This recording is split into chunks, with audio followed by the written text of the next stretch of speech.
বিয়ের পরে এই প্রথমবার আমি ঈদের দিনে এত কিছু রান্না করেছি, কারণ বরাবরই দেখা যায় আমরা দুইজন মানুষ, তাই খুব বেশি রান্না করি না। বাট এবারে কিন্তু ফ্যামিলির সবাই আমাদের সাথে ছিল, আর তাই খুশিতে কিন্তু নিজ হাতে সব কিছু রান্না করেছি।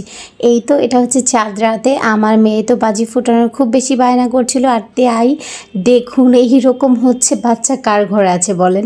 এইরকম এইটুকু ভয় পায় না, নিজ হাতে নিয়ে উল্টো আমাদেরকে দৌড় করাচ্ছিল, ভয় দেখাচ্ছিল। আসলে মেয়েটা খুব বেশি সাহসী, আর আমি তো রাতের বেলায় সব কিছু ভিজিয়ে রাখছিলাম, কারণ আমার তো ভোর রাতে উঠেই রান্না করতে হবে। ফ্রিজ থেকেই তো সব কিছু সুন্দর করে আমি বের করে নিয়েছিলাম, যা যা রান্না করব। আর সব কিছুই কিন্তু আমি একদম ফ্রেশ সকাল মানে ভোর রাতেই রান্না করব। আমি কোনো ধরনের ডেজার্ট কিন্তু রান্না করে রাখিনি। অনেকেই শুনেছি ডেজার্ট রান্না করে রাখে, বাট আমি জাস্ট এগুলো বের করে রেখেছি ফ্রোজেন, মানে যাতে আনফ্রোজেন হয় এই জন্য। আর হচ্ছে রান্নাটা কিন্তু আমি একদম সব কিছু ফ্রেশ করব, একদম 2 ধরনের সেমাই সাথে। আর হচ্ছে এত রান্না সব কিছু একা হাতে কীভাবে করেছি সেইটাই দেখুন তাহলে। এই তো উঠেছি, বলতে গেলে না ঘুমিয়েই উঠেছি। রাত হচ্ছে প্রায় তখন বাজে 3টা। ওইদিকে আবার ঘুমিয়ে আসছিল না, কখন রান্না করব সেই টেনশনে, আর তাই তো উঠে পড়েছি। রাত 3টার দিকে আমি রান্না শুরু করেছি, বাট রান্না করতে করতে কিন্তু সকালই হয়ে গেছে, কারণ আমি খুব রিল্যাক্সে রান্না করছিলাম। প্রথমে তো আমি এগুলো সব কিছু ক্লিন করে নিচ্ছিলাম, কারণ এগুলো ক্লিন করে গুছিয়ে নিলে তারপর রান্নাটা একটু ইজি হয়ে যাবে। তবে এই রান্নার মধ্যে সবচেয়ে কঠিন পার্ট কিন্তু হচ্ছে আপনার রোস্টটা ফ্রাই করা। এটাতে খুব বেশি প্যারা লাগে আমার। আর প্রথমেই হচ্ছে আমি ডেজার্ট রান্না করব। এখন সব কিছু ক্লিন করার পর আমি 2 দিকে হচ্ছে সেমাইয়ের জন্য বসিয়ে দিয়েছি।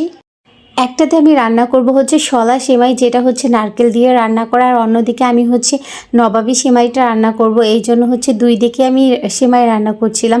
প্রথমেই তো ঘিতে করে আমি ওইদিকে সেমাইটা আর এইদিকে হচ্ছে বাদামটা ভেজে নিচ্ছিলাম। তারপরে এই তো লাচ্চা সেমাই বের করে নিলাম। আর এখন এই সেমাইগুলোকে আমি একদম ঘিতে সুন্দর করে টেলে নিব।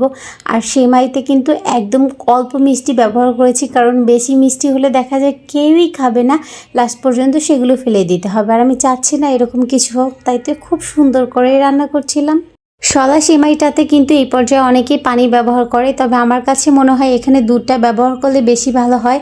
আর অন্যদিকে হচ্ছে নবাবী সেমাইয়ের জন্যতে আমি এইদিকে লাচ্ছা সেমাইটা খুব সুন্দর করে ঘিতে ভেজে হালকা একটু চিনি আর গুঁড়া দুধ দিয়ে দিয়েছি, যেটা স্কিপ হয়ে গেছে।